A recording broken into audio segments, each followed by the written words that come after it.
While it would be stupid to act as if there would be a full outbreak of countrywide revolutionary war in the United States tomorrow, all communists still have a duty to study military theory, strategy, and tactics. This isn't reactionary prepperism. So you should not go buy a shitload of land in Montana and start getting on some Teddy K shit.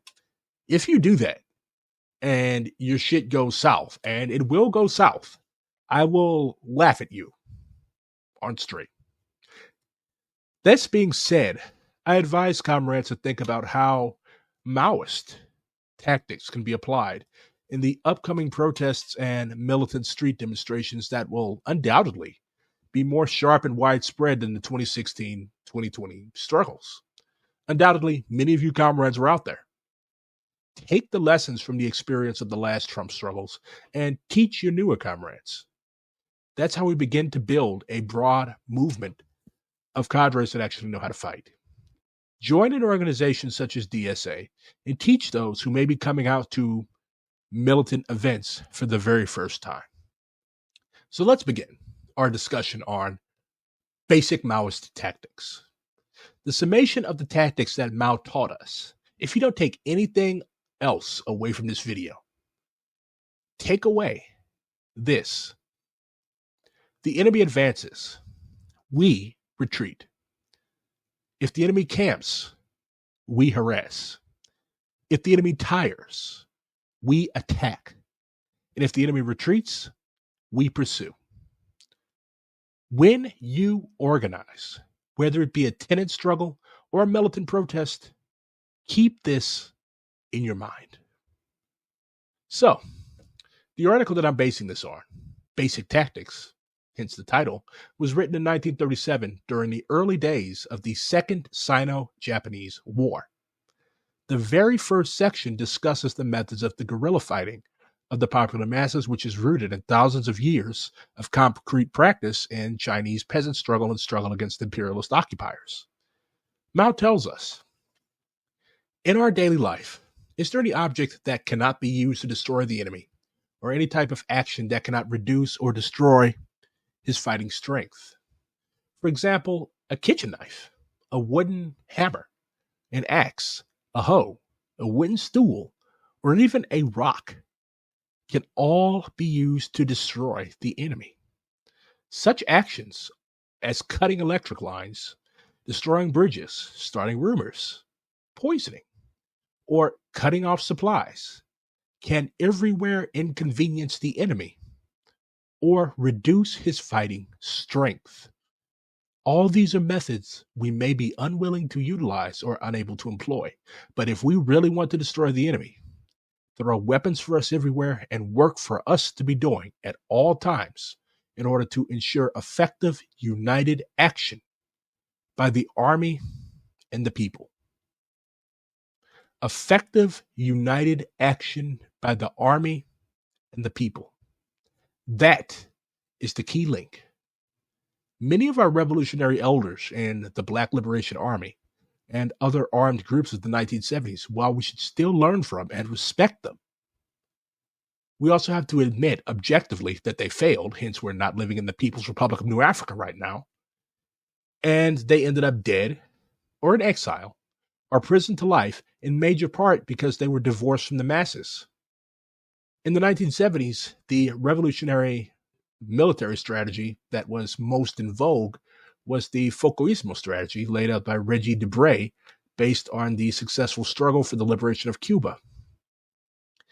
In the Foucaultismo strategy, small groups carry out armed actions to hopefully inspire a mass uprising of the masses, a type of general strike, if you will. The only place where such an action was successful, of course, was Cuba.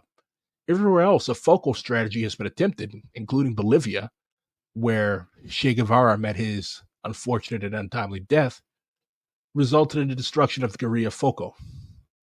Wherever there's a revolutionary people's army, it must be in sync with and incorporate the basic masses of people. This is a firm tenet of communist military theory.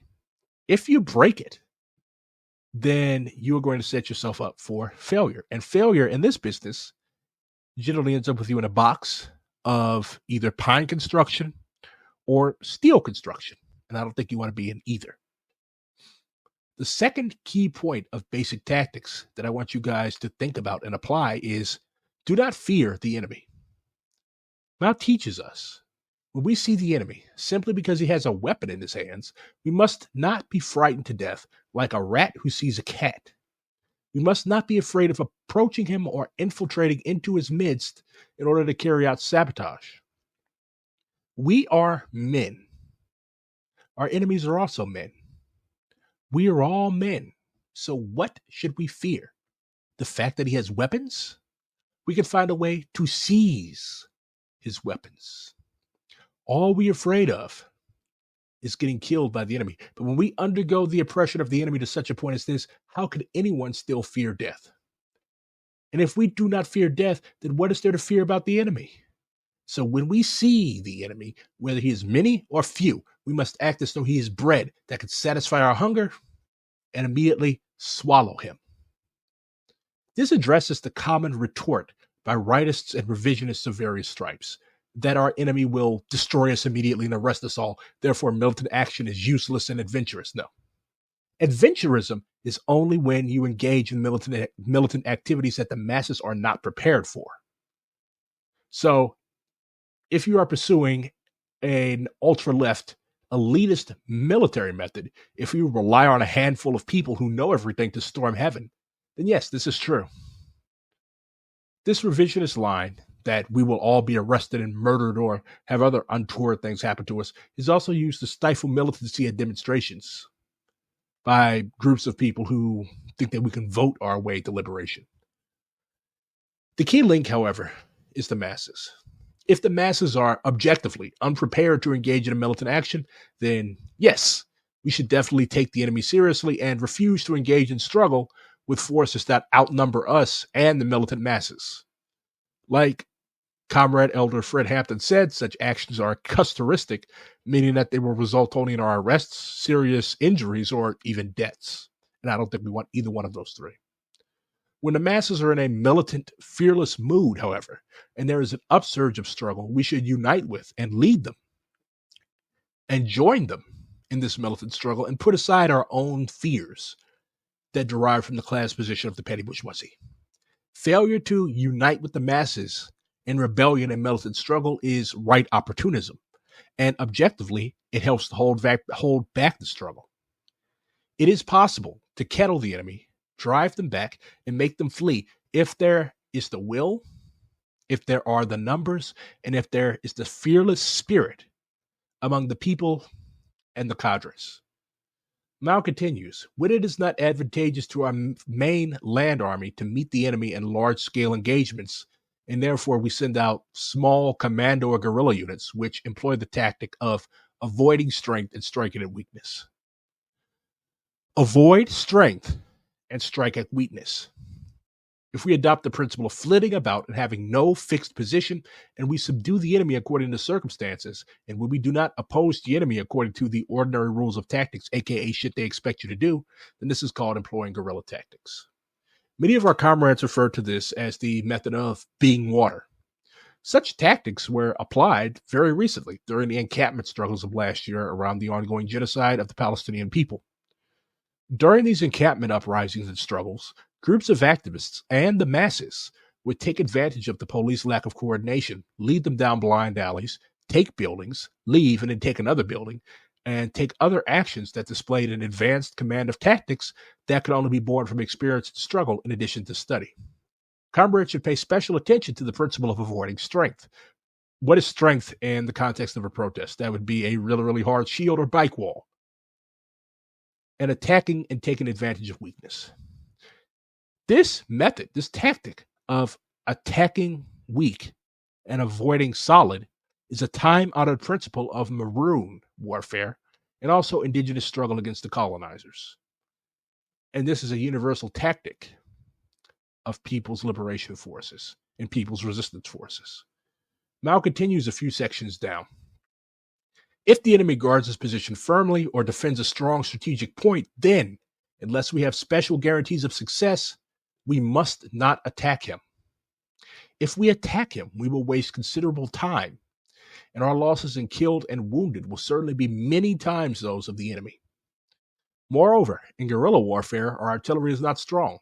So if we recklessly attack a strong position, it will be very difficult to take it rapidly at one stroke, and meanwhile, it will be easy for the enemy to gather his forces from all sides and surround us. In the context of a protest, this is called a kettle. On this point, the army and the people must be absolutely firm of purpose and cannot act recklessly in a disorderly fashion because of a moment's anger.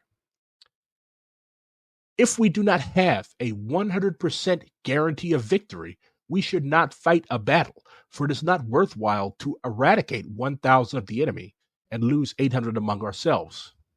Especially in guerrilla warfare such as we are raging, it is difficult to replace men, horses, and ammunition.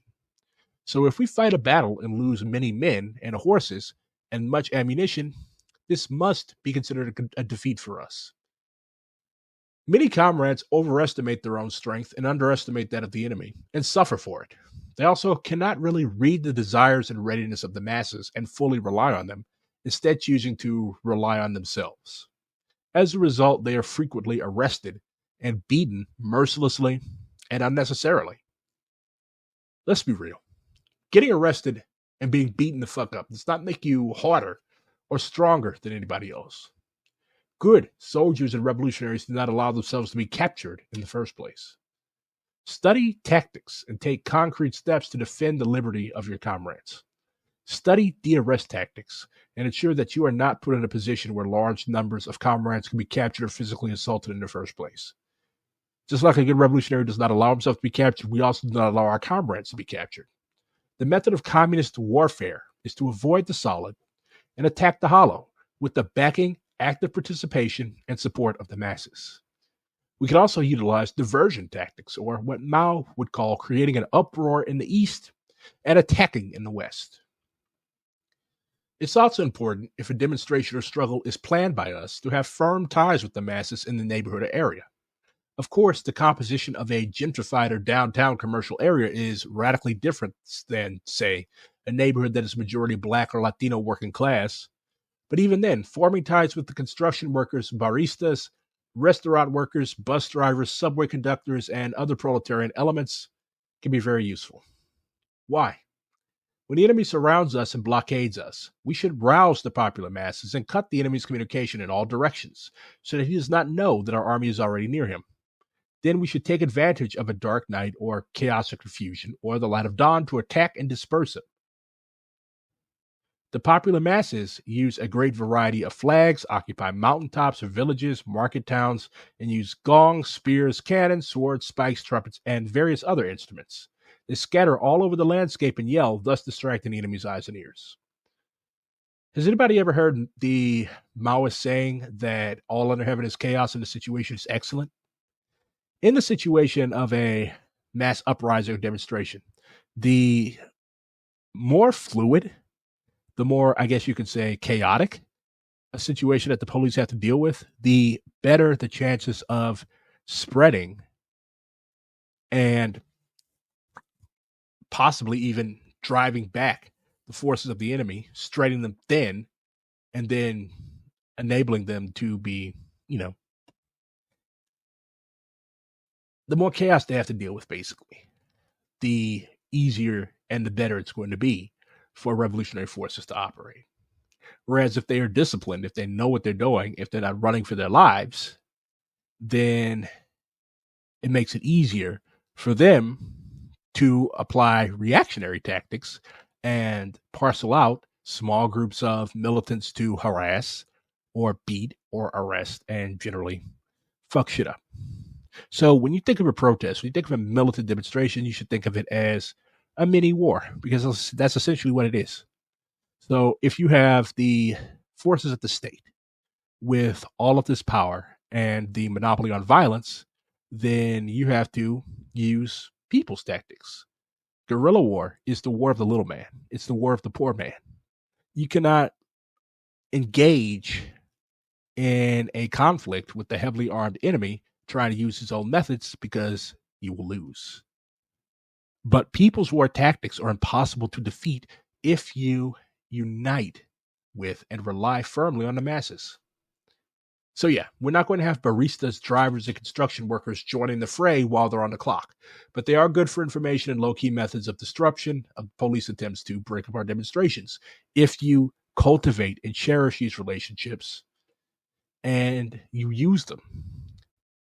This is also why it's important to tie labor work into our movement on the streets, because these can complement each other. Mao also speaks of the benefits of the guerrilla force of misdirection and withdrawing from battles in which we are outnumbered. On the flip side, when the enemy is in chaos and in a situation where they are forced to retreat, we can take advantage of that situation as well. Forcing the enemy to retreat is an excellent propaganda victory. It demonstrates that they're paper tigers and is really good at our stage of struggle.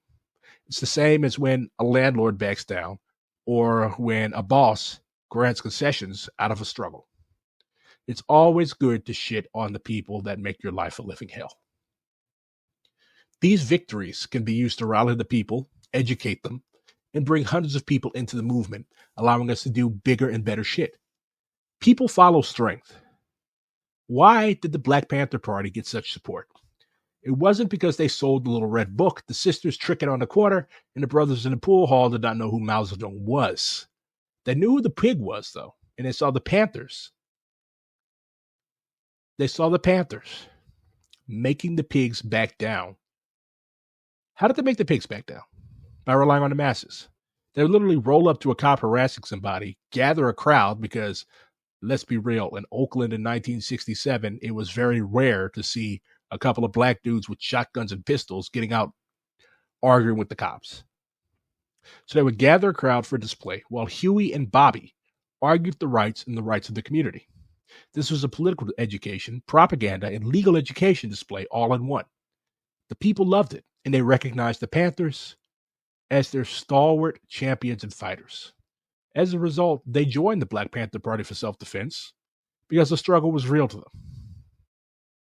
Comrades should also pay special attention to the section on intelligence, or what Mao called espionage.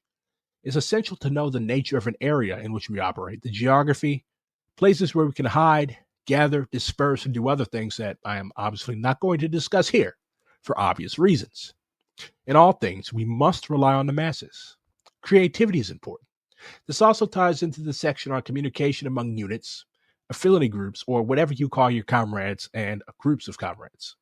Secure channels should, of course, be established to convey information, and comrades who are skilled in operational security methods should be developed and conduct trainings on the use of secure communications mediums. And we also need to have the discipline to actually use these secure communications mediums. Finally, the segment on propaganda and political work. Mao divides the section into three. Before a battle or an action, he teaches us that we should spend this time preparing the popular masses, holding events with them, and of course attending their events, their block parties, their barbecues, their quinceañeras, whatever we are invited to. Help them with tasks, teach them, and various other things to build their affinity with the movement and with the rank and file and with the cadre of the movement. In our American context, helping with tasks can include disaster relief efforts, conducting brake light clinics, helping them organize their school, workplace, or apartment complex, or whatever else needs doing. And this ideally will serve to organize them into solid units that can be brought into the struggle as a block later. Leadership cadres should regularly mingle with the rank and file, or in Mao's parlance, soldiers, help them with their work, learn from them, and check up on how they feel about the work in the organization. Demoralization and burnout are real. During an action, the masses that we have organized should be brought into the struggle in full force, in accordance with the concrete conditions of the struggle. Leadership cadres should be in the front lines, leading by example and motivating the rank and file. Afterwards, comrades should play up the bad points of the enemy, the good points of the organization, and in the event of victory, unite and celebrate with the masses to build morale and recruit new comrades for the organization and mass work. Everything has to be summed up, analyzed, and lessons should be spread within the organization and the masses. In short, Maoist basic tactics rely firmly on the masses. Without the people, these cannot be applied. They can only be applied correctly if we adhere to the Maoist lesson, the truth, that the people are the critical factor. Stay safe. Fascism is already here. Unite for revolution in our lifetime. Because, comrades, we're running out of time. I'm Black Red Guard.